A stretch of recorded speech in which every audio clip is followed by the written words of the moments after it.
ஓம் முருகா போற்றி போற்றி. என் அன்பு குழந்தையே, உனக்கு ஏகப்பட்ட கெடுபிடிகள், நித்தம் ஒரு போராட்டம், இதையும் தாண்டி உனக்கு நல்லது ஒரு விடியல் வரும் என காத்து கொண்டிருக்கிறாய். ஆம் தங்கமே, உன் பிரார்த்தனை நிறைவேறியது. நிச்சயமாக 31/3/25க்குள் நடந்துவிடும். முழுவதுமாக கேள், இறுதி வரை கேள். ஆனந்த கண்ணீர் விடுவாய் தங்கமே. உன் மனக்கஷ்டங்கள் எல்லாம் மறைந்துவிடும். அந்த நாள் இதோ இன்னும் 2 நாட்களில் வந்துவிடும். உன்னுடைய பாதி வாழ்க்கையானது பாசத்தை தேடியே முடிந்து விட்டது. மீதி வாழ்க்கை பாசம் வைத்து அழிவதில் தொலைந்து கொண்டிருக்கிறது. கவலையே படாதே. தன்னந்தனியாக இருக்கும்போது முருகன் உன்னோடு இருக்கிறார் என்ற நம்பிக்கையோடு இரு. நீ விடியலை நோக்கி தினமும் காத்து கொண்டிருக்கிறாய் என்று எனக்கு தெரியும். உன்னை வேண்டாம் என்று யார் கூறிவிட்டு சென்றாலும் கோபத்தை மட்டும் காட்டிவிடாதே. உன் வாழ்க்கை நிச்சயமாக மாறும். எதற்காக காத்திருந்தாயோ அது உன்னை 31/3/25க்குள் தேடி வந்தடையும்.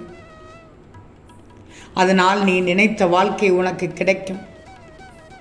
இந்த முருகனின் வாக்கு பொய்யாகாது. உன்னை அனைவரும் பாராட்டப் போகிறார்கள். பொறுத்திருந்து பாரேன், அதிசயம் நடக்கப் போகிறது, அற்புதம் ஒன்று நடக்கப் போகிறது. எல்லாவற்றையும் இந்த முருகன் கவனித்துக் கொண்டுதான் இருக்கிறேன். அதனை அறிய ஏதாவது ஒரு கணத்தில் உன் கண்முன் நான் தோன்றுவதாக நீயே உணருவாய். பாரேன், இது நடக்கும், நிச்சயமாக நடக்கும். நீ என் நாமத்தை சொல்ல ஆரம்பித்த நாள் முதலே நான் உன் பொறுப்பை ஏற்றுக்கொள்கிறேன், ஏற்றுக்கொண்டேன். எந்த நேரத்திலும் உன்னோடு இருந்து உன்னை வழி நடத்தி நீ தவறுகிற நேரத்தில் எல்லாம் உன்னை தகுதி பெற செய்து கொண்டிருக்கிறேன். எனக்கு நடந்தது, நடப்பது, நடக்கப் போவது என அத்தனையும் தெரியும் என்பதால் நீ வேண்டிக் கொண்ட உடனே இந்தா வச்சுக்கோ என்று கொட்டித் தருவதில்லையே. உனது தகுதியை அறிவேன், உன்னை சோதித்து பார்ப்பேன், உன்னுடைய பாத்திரம் கொள்ளும் அளவிற்கு கொடுப்பேன். அப்போதுதான் நீ அங்கு அடையும் சந்தோஷத்திற்கு அளவே இருக்காது. என்னை நீ அழைக்கும் நேரத்தில் நான் உனக்கு பதில் குரல் கொடுப்பேன். என் கடைக்கன் பார்வை இப்போது உன் மீது மட்டும்தான். நன்மைகள் பல பெறுவாய்.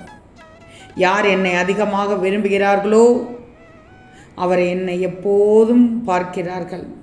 நான் அவர்கள் அருகில் இருக்கிறேன் என்பதை.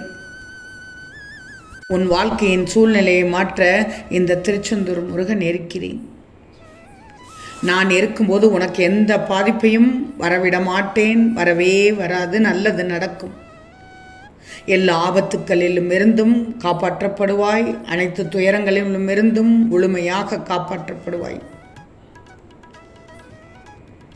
உனக்கு கிடைக்காத அனைத்து பொருட்களையும் உன் பிள்ளைக்கு தர நினைப்பதை விட நீ கற்றுக்கொள்ளாத விஷயங்களை கற்றுக்கொடு. நான் அனைவருக்கும் நல்லதுதானே செய்கிறேன் முருகா, எனக்கு மட்டும் ஏன் இந்த சோதனை முருகா என்று அடிக்கடி நீ என்னிடம் கேட்கிறாய். நல்லவர்களை சோதனை செய்து மேலும் நல்லவர்களாக ஆக்கி அவர்களை உயரச் செய்வதுதான் இந்த முருகனின் திருவிளையாடல். எதற்கும் நீ கவலைப்படாதே. வெகு விரைவில் எல்லாம் சரியாகிவிடும். உன் சோதனையும் எனக்கு தெரியும், உன் வேதனையும் எனக்கு தெரியும். முதலில் உன் திருச்செந்தூர் முருகனிடம் முழு நம்பிக்கையோடு இருந்தபடி இடைவிடாமல் வணங்கிக் கொண்டே இரு.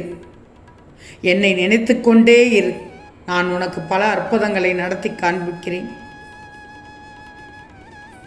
நேரத்திற்கேற்ப மாற்றி பேசுகிறார்கள். அவர்களைத்தான் இந்த உலகம் வாழ வைக்கிறது. நான் சொல்வது உண்மைதானே? அதையெல்லாம் நீ நினைக்கக்கூடாது. யாரையுமே நீ நினைக்க வேண்டாம். உன் குடும்பம், உன் வாழ்க்கை, உன்னை பற்றி யோசி. உன் மனம் முழுவதும் இந்த முருகன் இருக்கிறேன் என்பதை பற்றி மட்டும் ஞாபகத்தில் வச்சுக்கோ. வேறு எதுவுமே குழப்பம் வேண்டாம். இன்றிருப்போர் நாளை இல்லை. எதற்கு இந்த வீணான மனக்குழப்பம், மனக்கசப்பு? நல்லது செய்தால் நல்லதை அனுபவிப்பார்கள், கெட்டது செய்தால் அவர்கள் கெட்டதை அனுபவிப்பார்கள். ஆனால் வேடிக்கை பார்த்து கொண்டு இருக்கக்கூடாது. அந்த நினைப்பே தவறு தங்கமே. நமக்கு நல்லது நடப்பது போல் அனைவருக்கும் நல்லது நடக்க வேண்டும் என்று மனதார நம்பு. உன்னை நான் காத்துக்கொள்வேன். மற்றவர்கள் நன்றாக இருக்கக்கூடாது என்ற எண்ணம் மட்டும் உன் மனதில் ஓடக்கூடாது, நினைக்கக்கூடாது. ஆனாலும் என் பிள்ளையை பற்றி எனக்கு தெரியும். உன்னை வசைபாடுபவர்களுக்கு ஏதாவது ஒரு ஒன்று என்றால் துடித்து போகாவிட்டாலும் வருத்தப்படுகிறாய். உன் மனதைத்தான் அவர்கள் அறிந்து கொள்ளவில்லை. பொய் பேசுகிறார்கள், பொய் பேசிக்கொண்டே இருக்கிறார்கள். பேசட்டுமே, எவ்வளவு தூரம் பேச வேண்டுமோ பேசட்டும். ஆனால் அவர்கள் உண்மை சொல்லும்போது அதை யாரும் நம்ப மாட்டார்கள். பொய் பேசுபவர்களுக்கு சரளமாக பொய் வந்து கொண்டே தான் இருக்கும். இல்லை என்று அடித்து சொல்வார்கள், அடித்து பேசுவார்கள். அப்படியா, நான் என்ன பொய் சொன்னேன் என்று கேட்பார்கள். நீ மனதிற்குள் மட்டும் நினச்சிக்கோ, ஒன்றா ரெண்டா எடுத்து சொல்வதற்கு அப்படின்னு மனசில் நினச்சிக்கோ. தயவு செய்து வெளியில் எதையும் சொல்லிவிடாதே. வாய் வார்த்தையை பார்த்து விடணும். அவர்கள் கேட்பார்கள், இன்னா செய்தாரே ஒருத்தல் அவர் நான நன்னயம் செய்துவிடல் என்று சொல்வார்கள். உன் வீட்டை தேடி வந்து மன்னிப்பு கேட்காமல் உன்னை வசைபாடியவர்கள், உன்னை கேவலமாக பேசியவர்கள், அசிங்கப்படுத்தியவர்கள் இப்படி பேசுவார்கள் அவர்களுடைய நல்ல விஷயத்திற்கு வந்து. ஆனால் நீ சொல்ல வேண்டும் அந்த இடத்தில், தீயினார் சுட்டபன் உள்ளாரும் ஆறாதே நாவினார் சுட்டவடு என்று சொல். அப்போதாவது உரைக்கட்டும் அவர்களுக்கு. அந்த நேரம் காட்டிக்கொள்ளாவிட்டாலும் வீட்டில் போய் யோசிப்பார்கள். படுத்துக்கொண்டு கண்டிப்பாக சிந்திப்பார்கள். சிந்திப்பவர்கள் சிந்திக்கட்டும். அதையும் மீறி அவர்கள் சிந்திக்காவிட்டால் விட்டுவிடு. அவர்கள் அவ்வளவுதான் அவர்கள் படித்த லட்சணம் என்று நினைச்சிக்கோ. அவர்களுடைய குணம் அவ்வளவுதான், அப்படித்தான் என்று நினைச்சிக்கோ. அதை விட்டுட்டு அவர்களுக்கு புரியவில்லை, வைக்கவில்லை, இப்படி இருக்கிறார்கள், அப்படி இருக்கிறார்கள், வேண்டாம். அந்த எண்ணமே வேண்டாம். உன் வீடு தேடி வந்து விட்டார்களா? வந்தவர்களை வா என்று கேள்.